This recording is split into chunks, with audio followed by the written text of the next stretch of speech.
I heard someone say again last week the sort of famous words, oh, the God of the Old Testament is a God of wrath, and the God of the New Testament is a God of love.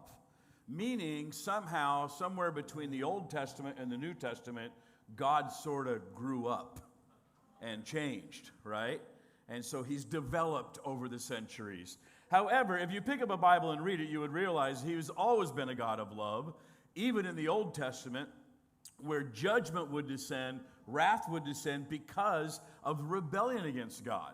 But there was all these incredible acts of love in the Old Testament. Likewise, in the New Testament, guess what? There's plenty of passages about judgment still coming. So he's always been who he is. He's not changed at all. And the interesting thing is we've all talked, and it's been thrown around in our culture, this concept of the second coming of Jesus, Judgment Day, all of that would fall. And for the longest time, the easiest thing to say, and I would even learn this when I was in the 70s in church and the whole end time stuff was huge and big. It's like, well, we're kind of under an advantage because there has to be this event called the Abomination of Desolation. It has to occur in the Jewish temple. And since there is no Jewish temple right now, we're safe. And yet now we're living in a time when the discussion of a potential Jewish temple rising is saying, well, maybe we're way closer than we've ever been. Maybe it's imminent now.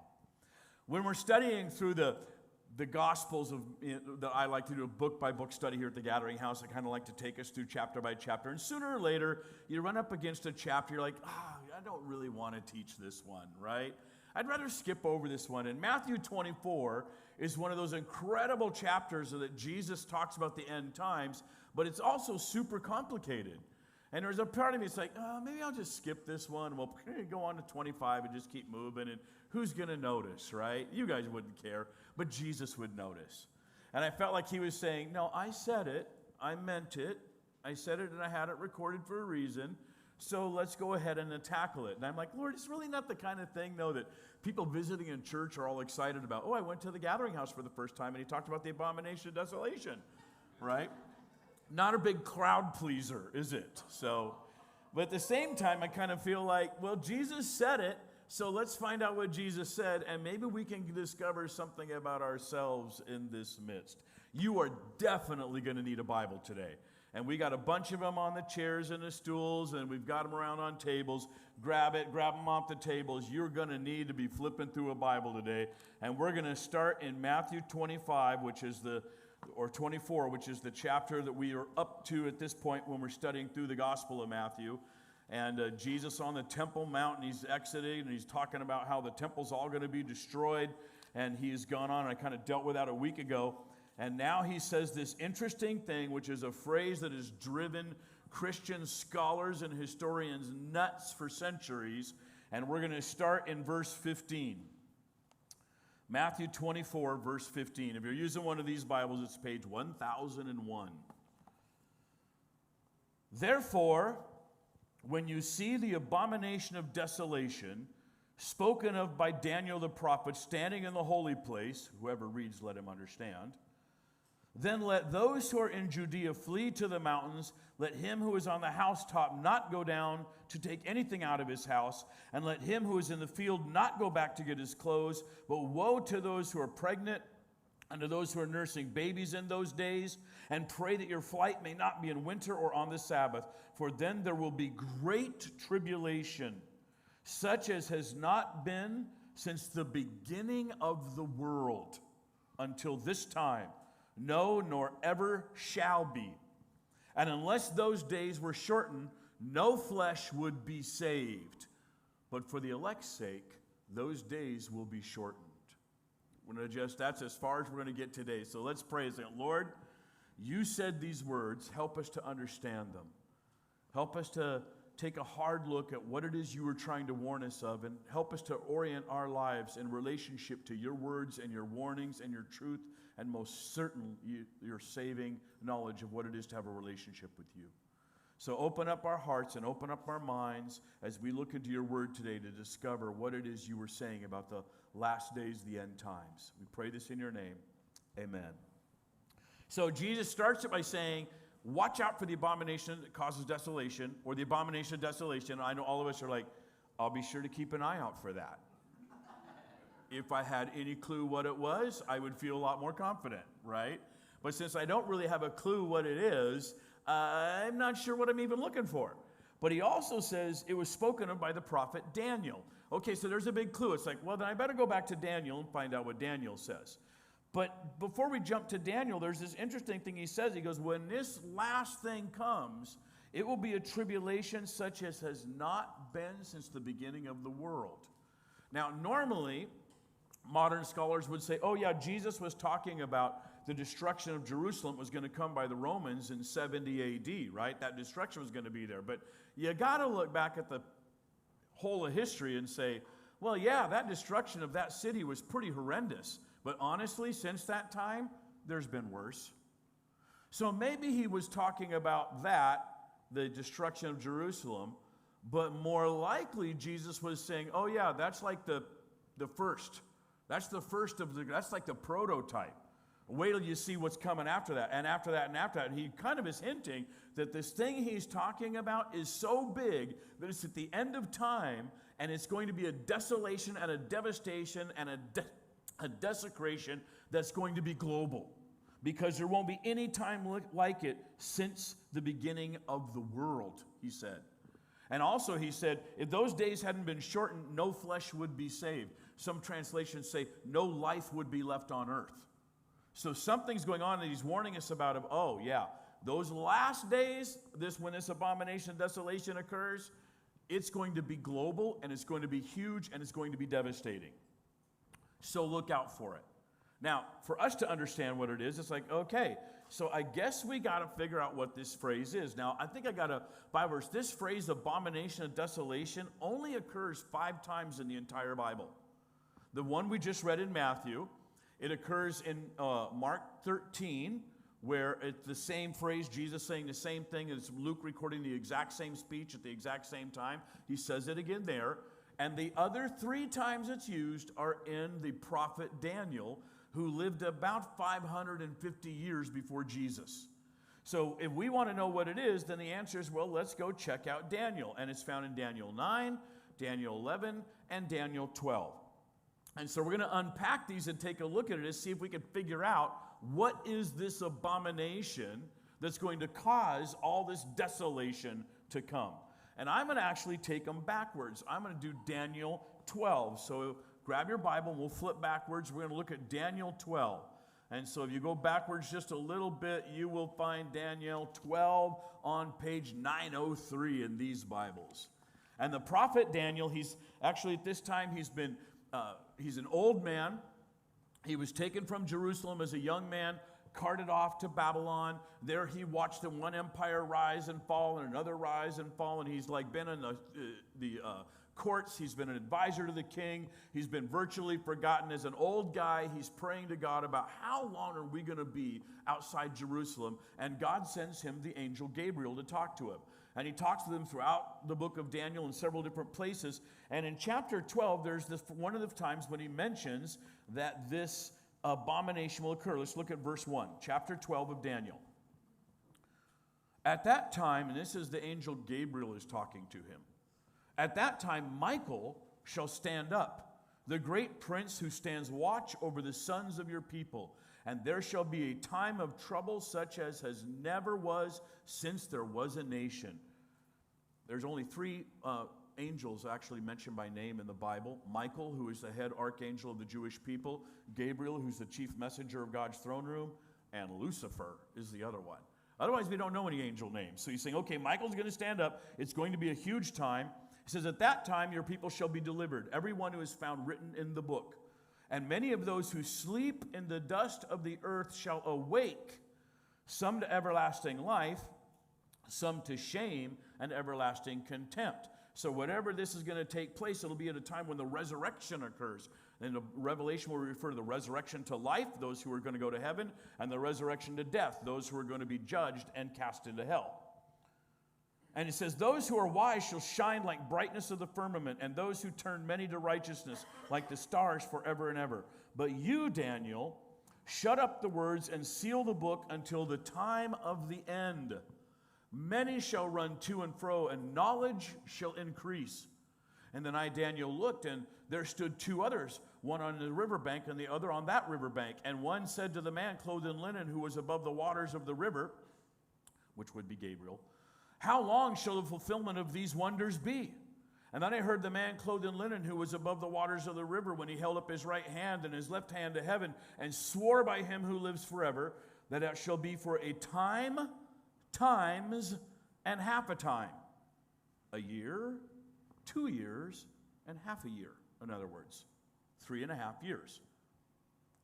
And when the power of the holy people has been completely shattered, all these things shall be finished. Although I heard, I did not understand. And then I said, my Lord, what shall be the end of these things? And he said, go your way, Daniel, for the words are closed up and sealed till the time of the end. Many shall be purified, made white and refined. But the wicked shall do wickedly, and none of the wicked shall understand, but the wise shall understand.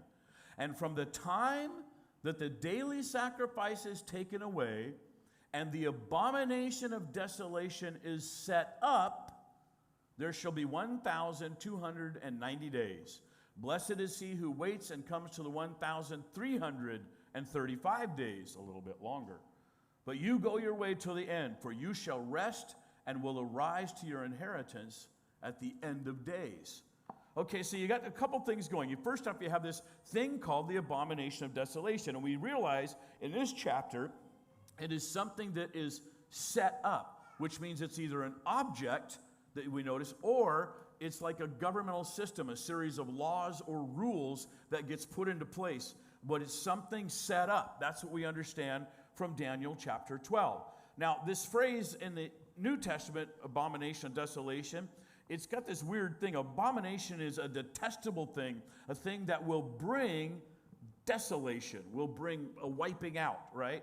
The emphasis in the New Testament is on the first word, the abomination.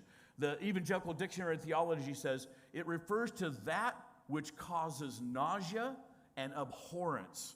Something that is so shockingly horrific, it's disgusting and makes you want to throw up. Anything which outraged the religious feelings of the Jewish people might be so described. The Hebrew words that are used in the book of Daniel, sisquisomim, they could translate the abomination of desecration. Sequis, the first word, abomination, is that which is foul, disgusting, and hateful. The second word, somim, signifies that which destroys or desecrates what is good. The phrase therefore stands for that which utterly desecrates a holy thing or a holy place. It can refer to an idolatrous image setup or to any other abhorrent object, person, or event which defiles that which is holy. So it's interesting, we read Daniel 12, where like two things you get. Well, an abomination of desolation gets set up somewhere. So somewhere it's an object that's placed, or there's a ruler who comes and sets up a system of laws, and those laws are the ugly, horrific, abhorrent thing.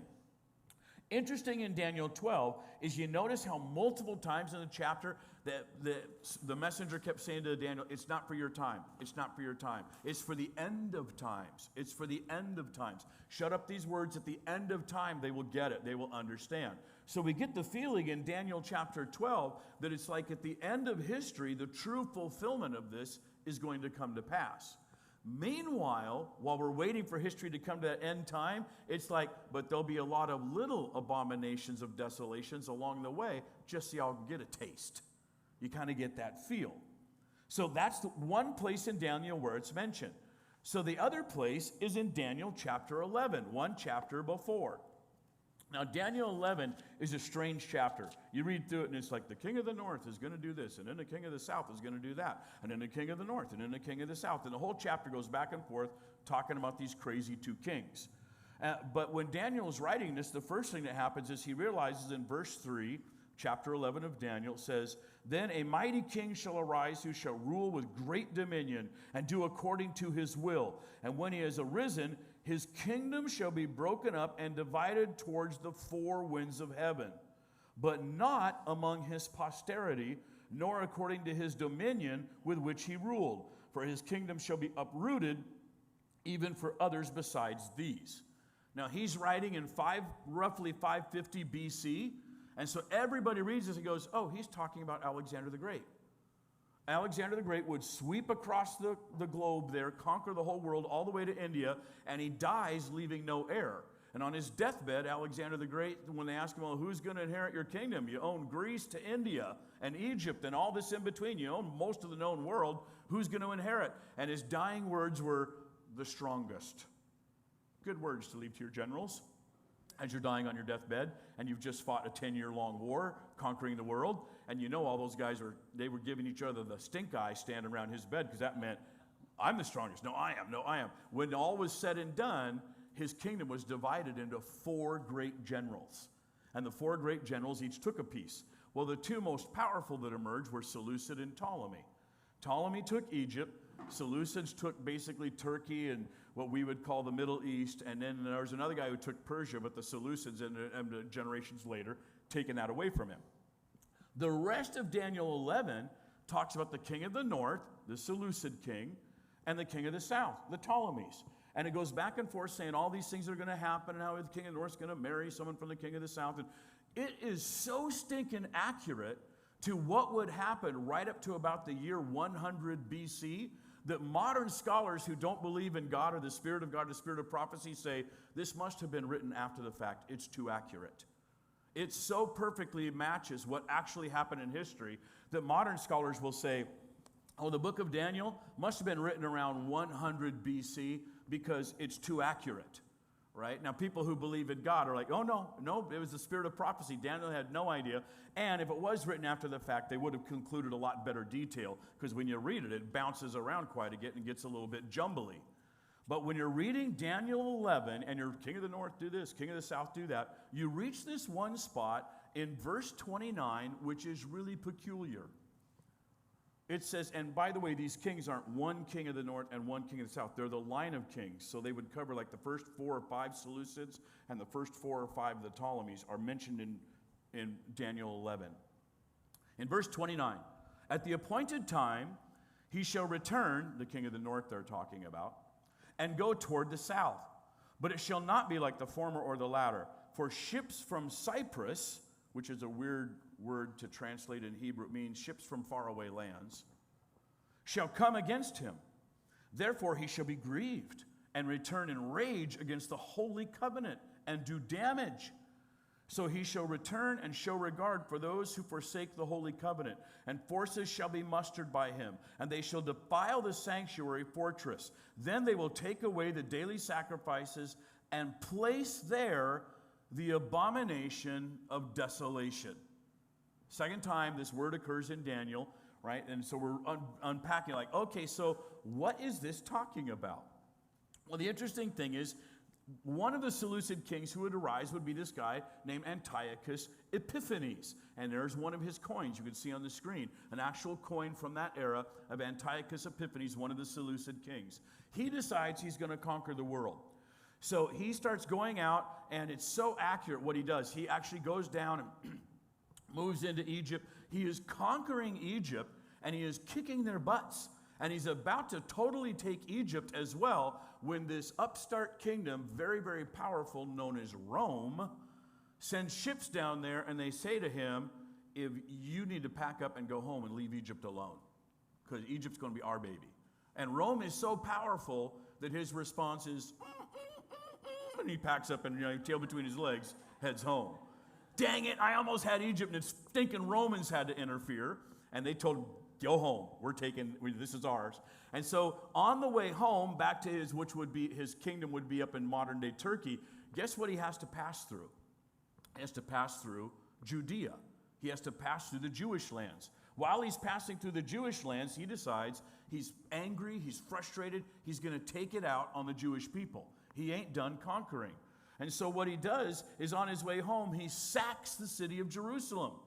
He goes in there, he marches in there, and he takes and kills anyone who opposes him. And then he, pilfers a lot, steals a lot, takes a lot, and slaughters a bunch of people, sells others off into slavery, and off he goes to his capital.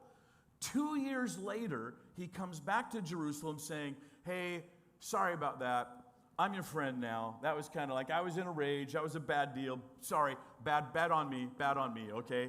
And so he's coming back to Jerusalem, and he's like, let's kind of unite here and talk. I mean, you're a part of my kingdom. You're under the Seleucid Empire. So let's have conversations about how we could all get along and what we're going to do. So 2 years later, he comes back pretending to be peaceful, but actually is treacherous. And he has this idea behind that once he gets inside the city, he's going to break his word.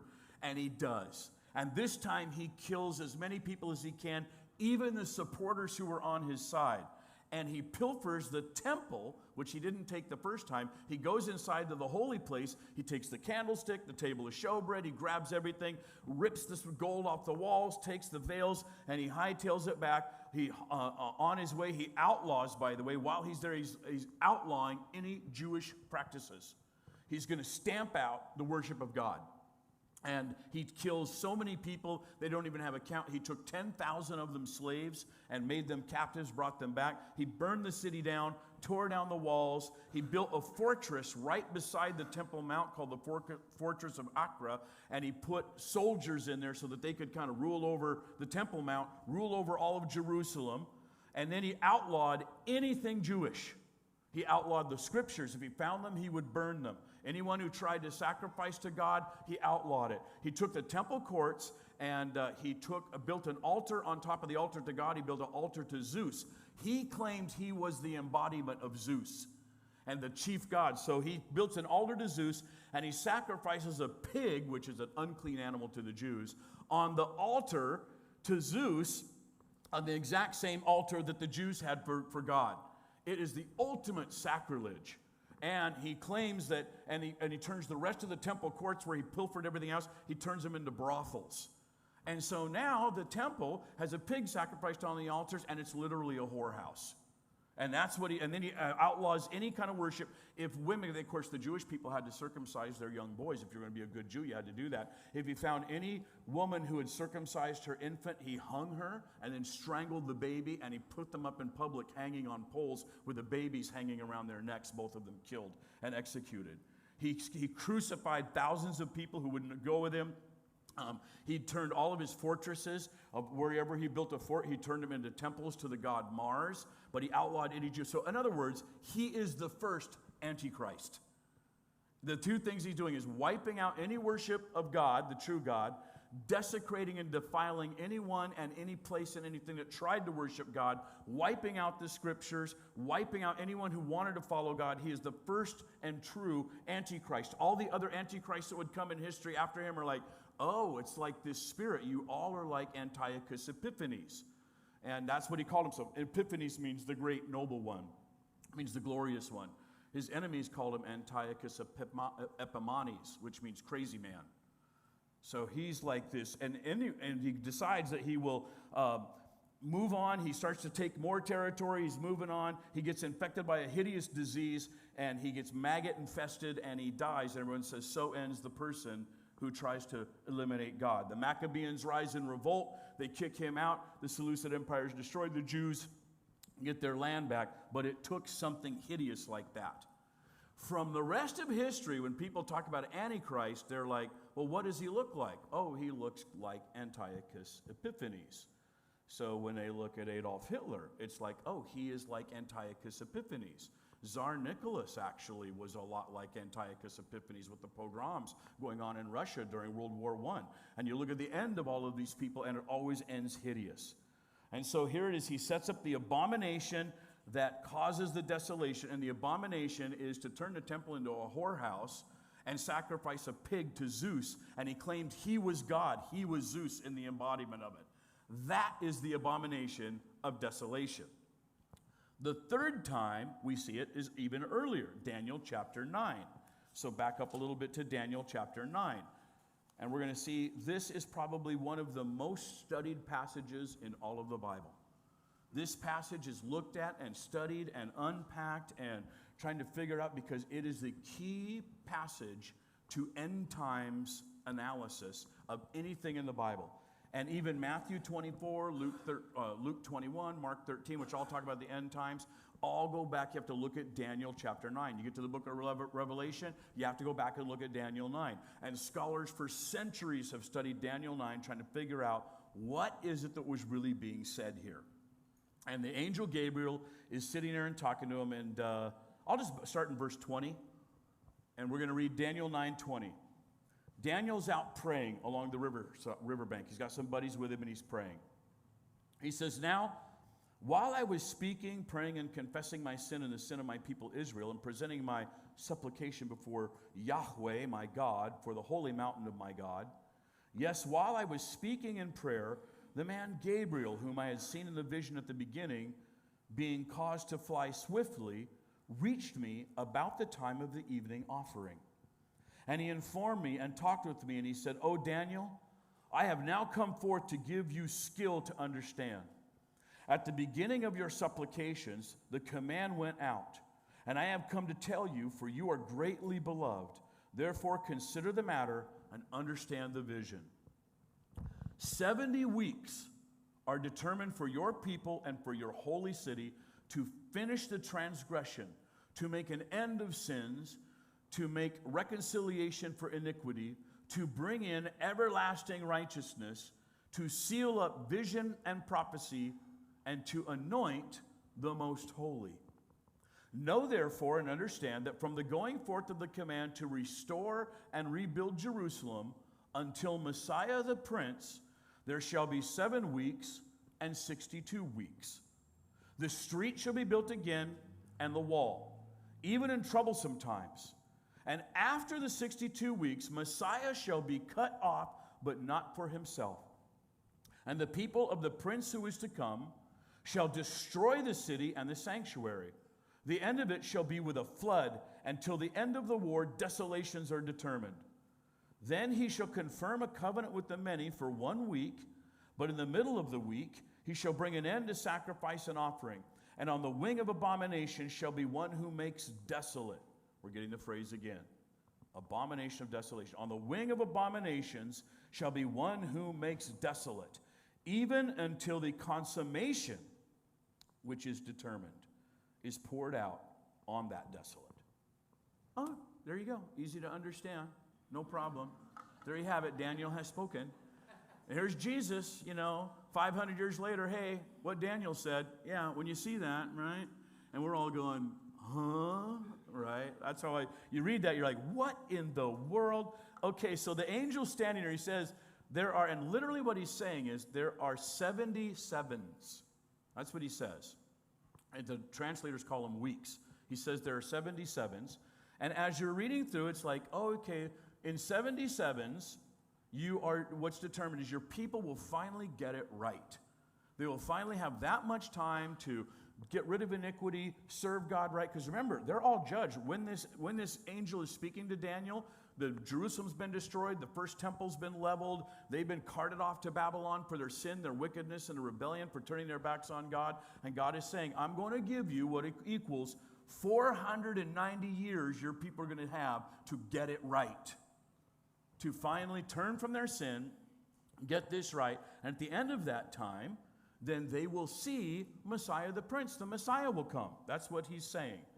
And so they're going to look at this. So what we have is, the interesting thing is, the 70 weeks seem to be broken into 3 segments. And the 3 segments, the first one is 7. There will first be 7 sevens, 49 years, and 62 sevens, 434 years. And then, of course, the 70th is 1 more week. So when the angel's talking, he's like talking in riddles. It's like, okay, so there'll be 49 years, then there'll be 43 years, and then there'll be 1 year. But he does say, know that from the time the decree goes out to rebuild Jerusalem, there will be the first segment and the second segment. And then Messiah the Prince will be there. That's what the angel says, right? In verse 25. Well, it's interesting because 4 decrees would go out. After the angel was there, 4 decrees would happen.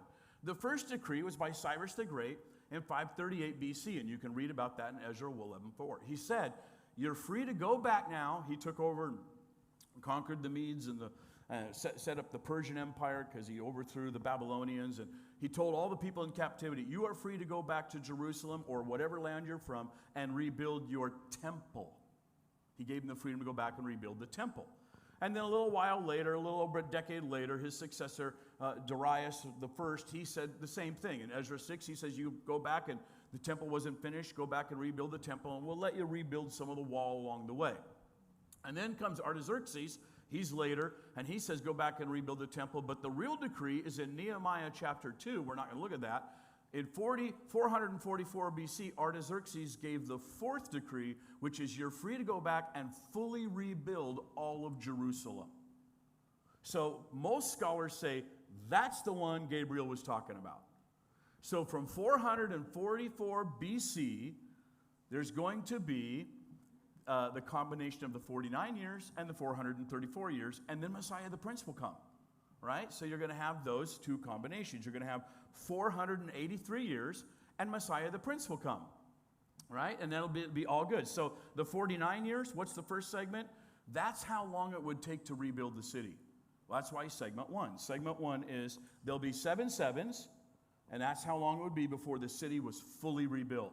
And then once the city was fully rebuilt, there's going to be segment 2, 62 sevens, 483 years. Now, I know some of you are looking at that and you're like, 440 BC to 33 AD, 476 years, but we need 483 years, right? If the angel's right, he said 483 years total, but 44 BC to 33 AD is only 76 years because, the decree didn't happen at the beginning of the year and Messiah didn't come. So you got partial in years 1 and year last. Follow that whole thing? So already you're looking at that going, hey, the math don't add up. It don't add up because Jesus was crucified in 33 AD, so it's 477 years. We need 483 years for this angel to be right. However, that's because we go by a Gregorian calendar. Jews don't go by our calendar. Jews go by a 360-day calendar year, not a 365-day, so they don't do leap year and they don't add the extra days at the end of a centennial. They don't do that kind of stuff. So 483 years times a Jewish calendar of 360 days is 173,880 days. If you were to divide that by the Gregorian calendar of 365 days, guess what you get? 476 years. Follow that math?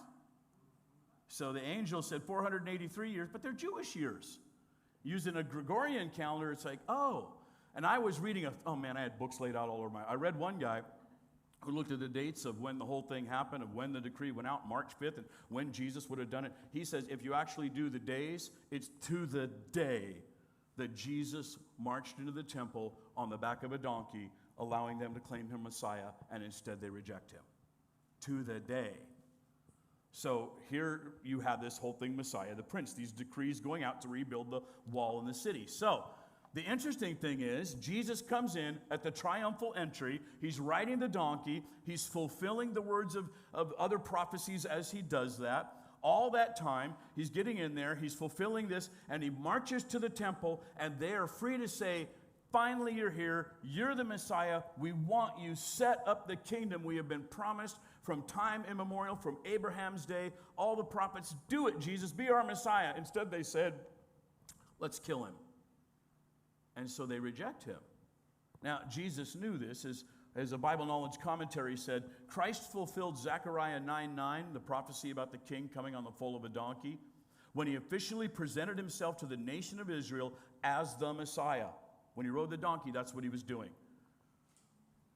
When he officially presented himself to the nation of Israel as the Messiah, he was evidently also familiar with Daniel's prophecy when on that very same occasion, he would say in Luke chapter 19, verse 42, if you, even you, had only known on this day what would bring you peace, but now it is hidden from your eyes.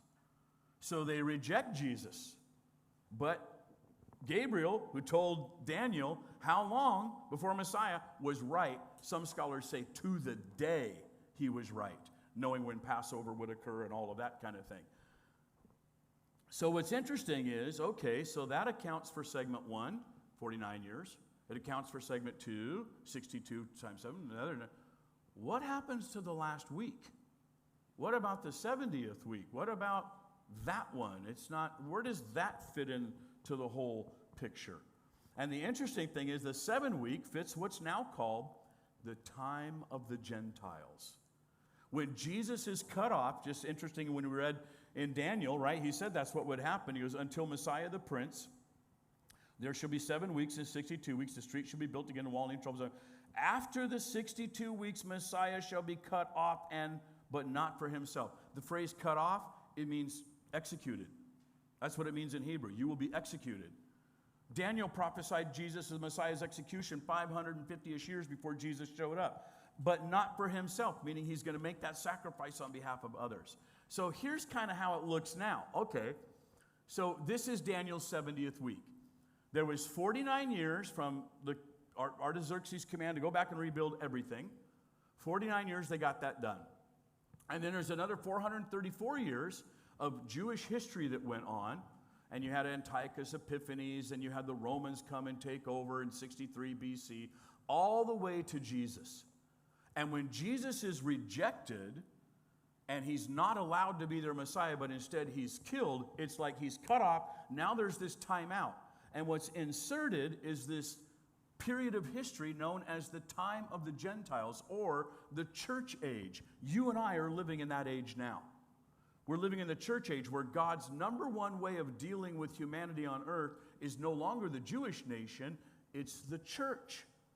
And for the church age, we know that it has gone on for at least 1,981 Jewish years of 360. It's because when the temple was destroyed in 70 AD, that was it. And in Luke 21:24, where Jesus is giving this same speech about, when you see the abomination of desolation that comes, and he says this in Luke 21:24. He says, they will fall by the edge of the sword and be led away captive into all nations. And Jerusalem will be trampled by the Gentiles until the time of the Gentiles are fulfilled. So there's this huge war that breaks out, and it takes about 3 or 4 years. Jerusalem is wiped out by the Emperor Titus. He wasn't the emperor at the time, he was a general. His dad was emperor. And I feel like I ought to tell that story because that whole story is phenomenal. It's not recorded in the Bible, but man, it gives us this insight of how everything that went down. But it was wiped out, utterly leveled. Every building on the Temple Mount was completely obliterated. The stones were cast and thrown down into the valley. And a couple weeks ago, I showed you how it's filled up so much that it's not, the valley is even was twice as deep in Jesus' day as it is in modern times. And at that point, God dealing with the Jewish people as his chosen people sort of ended, or a better way to say, took a time out. And what was inserted is this thing Jesus said, the time of the Gentiles.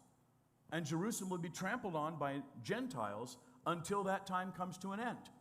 And when it comes to an end, somehow Jerusalem will return fully to the Jewish people, and the Jewish people in the modern era say, we don't actually own this baby, it ain't totally us, until the third temple gets built.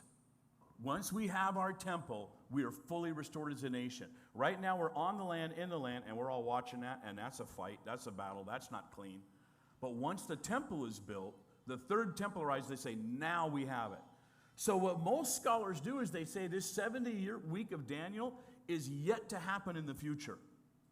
And when the church age ends, that last 7-year period will take place. It is known as the Great Tribulation. It's also known in the Bible as the time of Jacob's trouble. It is the time when the abomination of desolation that's going to go global will actually happen.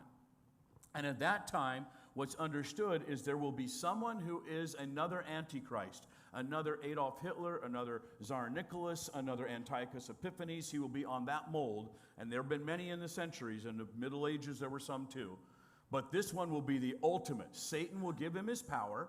He will rule the government in a one-world government, and at some point will come to Jerusalem proclaiming peace, peace, peace. But in the 7-year period, we'll proclaim, we're all going to get along now. We'll let you rebuild your temple. Everything's going to be peaceful. And then halfway through the 7-year period, we'll, just like Antiochus Epiphanes did, switch and bait and try to destroy anyone who is following and reading God's word or following God.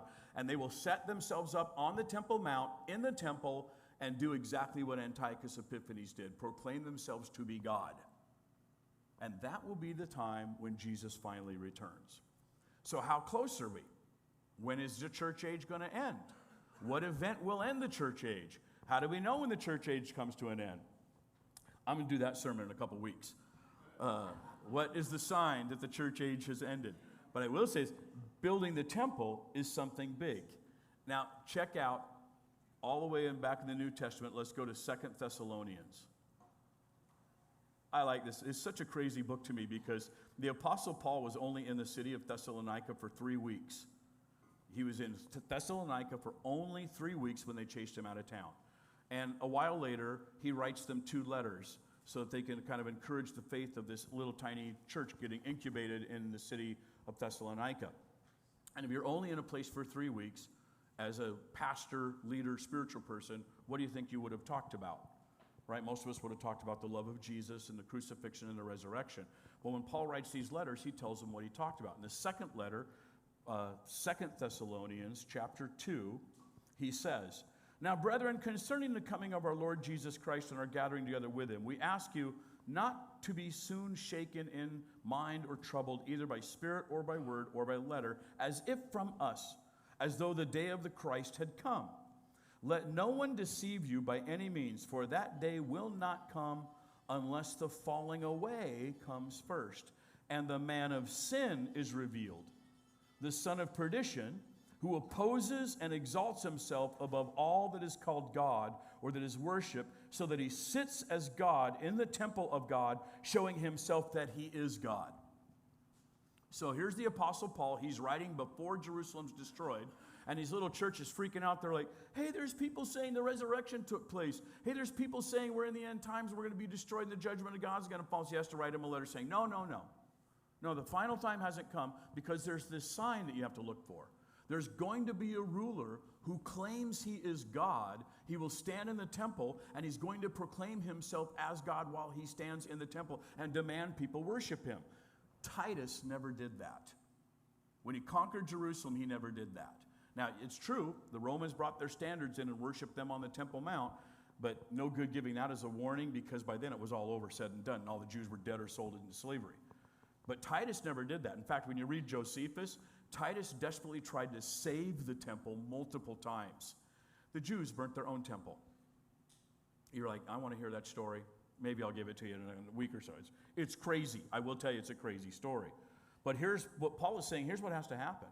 There will be this man of lawlessness, this man totally opposed to God, who will come in, a governmental figure, a ruler, who will somehow take over the Temple Mount and at some point proclaim themselves as God, try to obliterate the law of God, the rules of God, and then that's when you know the end is about to happen. The very, very end is about to happen. And then he says in verse 5, "Do you not remember that when I was still with you, I told you these things?" I'm like, you're only with those guys for 3 weeks, and this was an important topic to talk about. Wow. "And now you know what is restraining, that he may be revealed in his own time. For the mystery of lawlessness is already at work. Only he who now restrains will do so until he's taken out of the way. And when the lawless one will be revealed, whom the Lord will consume with the breath of his mouth and destroy with the brightness of his coming. The coming of the lawless one is according to the working of Satan, with all power, signs, and lying wonders, and with all the unrighteous deception among those who perish, because they did not receive the love of the truth, that they may be saved. And for this reason, God will send them a strong delusion, that they should believe the lie, that they all may be condemned who did not believe the truth, but had pleasure in unrighteousness." So the Apostle Paul says to the Thessalonican church, don't be panicked that the end times have come. They won't. The final sign of the end times is some sort of Antichrist person has to stand on the Temple Mount or in the holy city or on the temple and set up another abomination of desolation. And when that happens, now we know the end is near. I've been hearing this since I came to faith in the 70s, and I'm always like, yeah, I know everybody says that, but guess what? Ain't no temple, so it ain't going to happen now. I'm good, right? When the temple happens, then I'm going to get freaked out. And now, as you saw the video at the beginning, it's like, oh, guess what? The Jewish people are well down the road of being ready to reestablish the temple on the Temple Mount, which, if you think about it, it's weird. Even the Muslims call it the Temple Mount, right? Where do you get that name? Well, because there was a temple there first. They don't like to admit that, but that's true.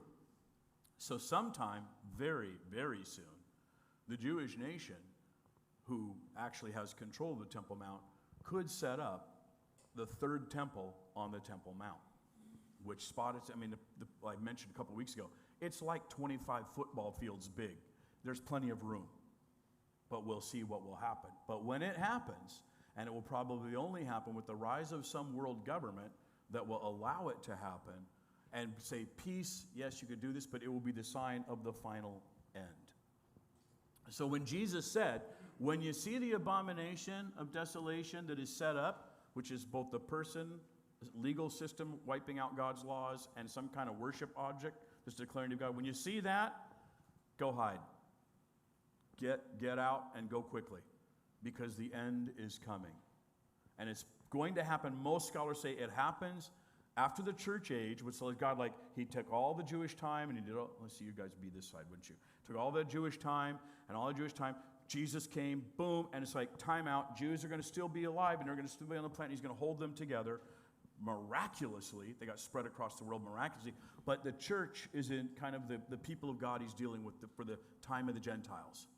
Time of the Gentiles comes to an end, and he's going to say, okay, now there'll be a full restoration of the Jewish people, and God's going to do some big things then.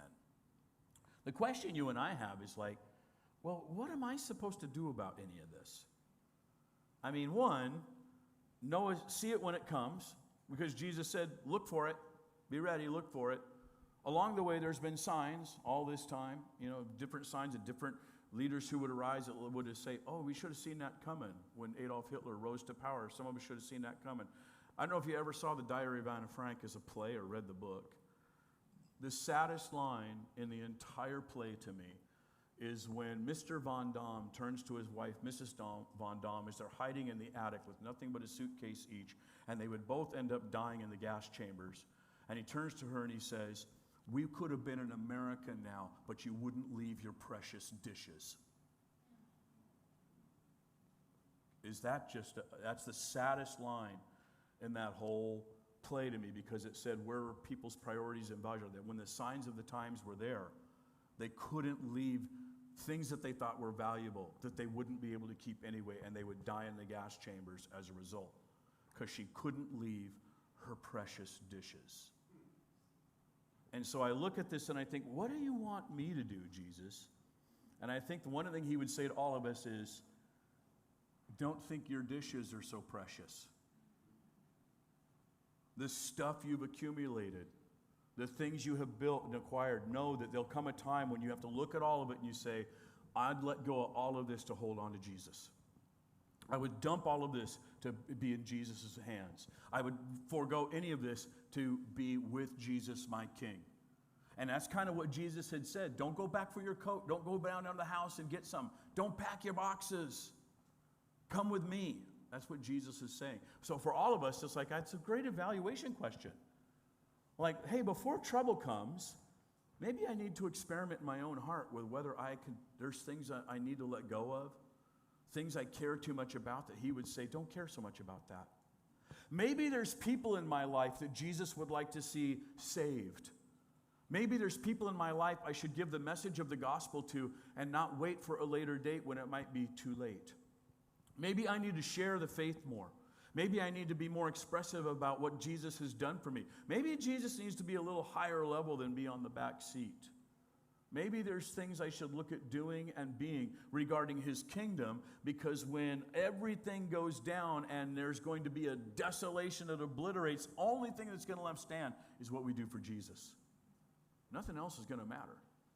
And before that day comes, we should be practicing that. We should be practicing sharing our faith.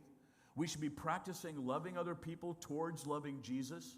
We should be showing people the love of Jesus. We should be evaluating the extra fluff in our own lives and saying, how much of this is holding me down? How much of this is holding me back?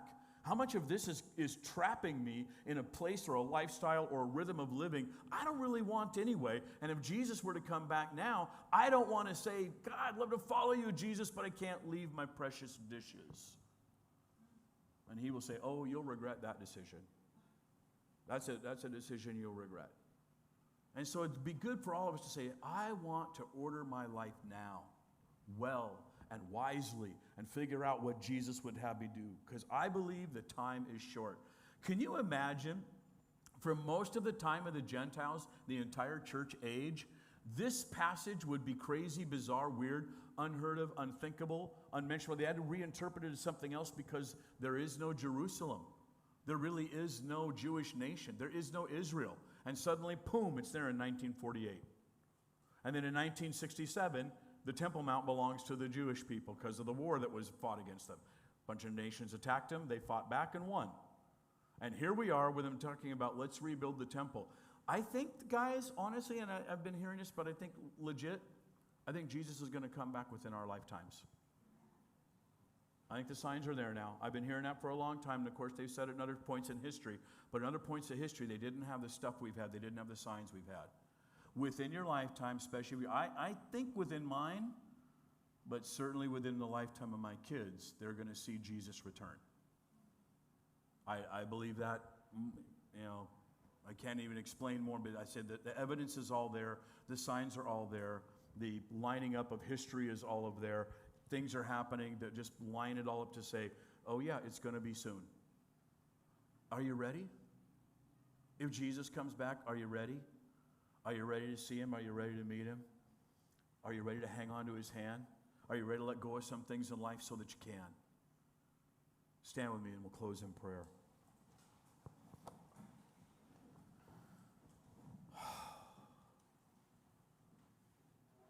Jesus, I know we even sang today. We're looking for you coming back. We're looking for it. We're hungry for it. We're praying that you would come back and you would come back soon. We are all caught up and watch and see a wicked world in many ways getting more wicked. We see violence and we see hate. We see corruption. We see degradation on levels that are shocking to some of us who grew up 20 years ago, 30 years ago, 40 years ago as little kids. We can't believe the way our society looks now. We see the way we turn on each other so quickly, so easily. We see the spread of hatred, which is just everywhere. We see hearts that are just angry, souls that are bitter. We see the signs of hatred, and we don't want any of that. And so our prayer, Lord, is lift us out of I call it the cesspool that we're living in, that we might be made clean and pure and holy and righteous through the power of your word and through following who you are. And Lord, as we look at the end times that are coming, Lord, whether you come today or you don't come for 25 years, make it so that our days are lived well and wisely. That if we live in such a way that if you were to come back tomorrow, we wouldn't be ashamed, and if you don't come back for another 25 years, we'll still be okay. We want to live for you. We want to make a difference for you. We want our lives to count for the kingdom's glory.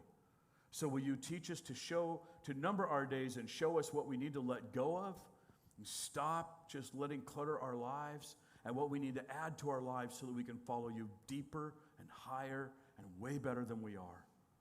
And Jesus, we pray it. Come quickly. Save this broken, wretched world. And save as many of the children that you love. Save so many of them. And Lord, give us a chance to speak your truth and your message and your healing power to as many as we can before you return. This we pray in your holy name. Amen. Matthew 24 is going on for a little bit. Josh is going to tackle some sheep and goats judgment next week in Matthew 25 because my daughter's getting married next weekend in Branson, Missouri, so I'll be gone.